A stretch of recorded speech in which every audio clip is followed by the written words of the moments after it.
ओम शांति। आज ज्ञान मुरली में बाबा ने हम बच्चों के ऊपर कितना अटेंशन खिंचवाया और ये भी ज्ञान में समझानी दी कि बच्चों तुम्हारा कर्तव्य है कि सबको ईश्वरीय नॉलेज देकर सबका कल्याण करो। तुम्हें कल्याणी हो ना, विश्व कल्याणी।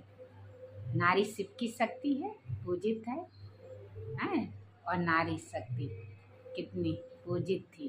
तो नारी को कह दिया नारी नरक का द्वार नहीं, नारी स्वर्ग का द्वार है। नारी स्वर्ग, यमराज को पति सावित्री भी है, सती भी है, अनसुईया भी है, द्रौपदी भी है, लोपा भी है, मुद्रा भी है। कालिदास को भी ज्ञान देने वाली एक नारी ही थी। नारियों की महिमा बहुत है। तो नारी ही जब पतन का कारण बनती है तो भारत वैश्यालय बन जाता है, और नारी जब उत्थान का कारण बनती है तो भारत स्वर्ग बन जाता है।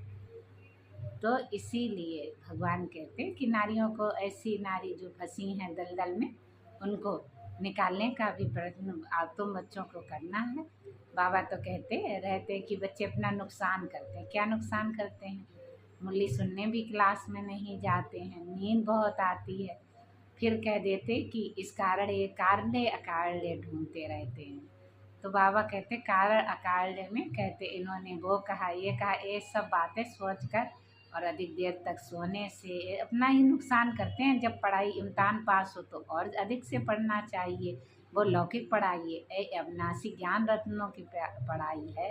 इसके लिए हमें बहुत सदा तत्पर रहना चाहिए कि हमारी ये मुरली जन जन तक पहुँचे, सबके कानों पे पड़े और सबके भी भाग्य का उदय हो जाए। जो विकारों में घिरे हुए हैं, कुछ भी कारण अकारण कार्य कर रहे हैं, उन्हें भी बाबा कहते नहीं कि ज्ञान चिता पर बिठाओ, काम चिता से उतार।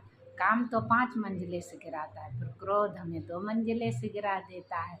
इसीलिए हम ब्रह्मा की संतान, मुखवंशावली ब्राह्मणों का कर्तव्य ही होता है सबको ज्ञान सुनाना। तो आजमत अंत का ज्ञान है। इस ज्ञान से ही हमें पतित से पावन भगवान बनाने के लिए आया है। तो हमारा भी कर्तव्य है कि हम जाकर क्लास में पढ़ें और सबको पढ़ाते रहें। हमें बाड़ी से परे हो जाना है, क्योंकि अब इन आँखों से जो दिखाई दे रहा है वो ये अब विश्व का परिवर्तन होना है।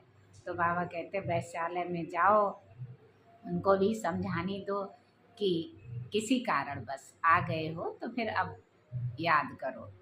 अब याद करो तो तुम भी पावन दुनिया में आओगी। ये दुनिया तो अब